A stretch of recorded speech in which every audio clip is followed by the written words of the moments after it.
নতুন বিয়ের পর সিঁদুর পরা? না, স্নান করা শেষ। এখন হচ্ছে শীতে ভর্তি করে সিঁদুর পরবো। মা বারবার করে বলে দিছে নতুন বিয়ের পর শীতে ভর্তি করে সিঁদুর পরতে হয়। এই তো চুলও ভিজা নেই, ভিজা চুলে তো সিঁদুর পরাই যাবে না।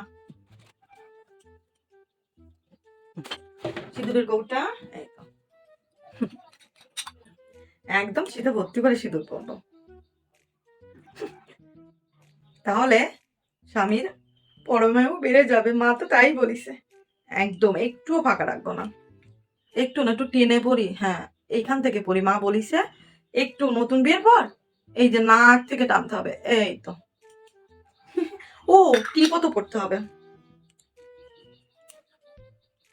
টিপও পড়তে হবে। টিপ একটা বড় দেখে সুন্দর দেখে টিপ পরি। এই তো দেখি হয়েছে। মাকে আবার দেখাতে হবে যে ঠিক আছে কিনা। এই যে ঠিক আছে, এবার ঘুমটা দি। এই তো যাই, এবার রান্না করতে যাই। বিয়ের 5 বছর পর সিঁদুর পরা? না, স্নান করা তো শেষ, কিন্তু চুলগুলো তো ভিজে থাক। আবার রান্না করতে যেতে হবে, তাড়াতাড়ি একটু সিঁদুর পরে নি। এখন ওই চাল লাগবে না, স্বামীর পরমায়ু এমনি বেড়ে যাবে। 1000টা কাজ, এখন রান্না করতে যেতে হবে, আর ভালো লাগে না। যাই আগে রান্না করতে যাই।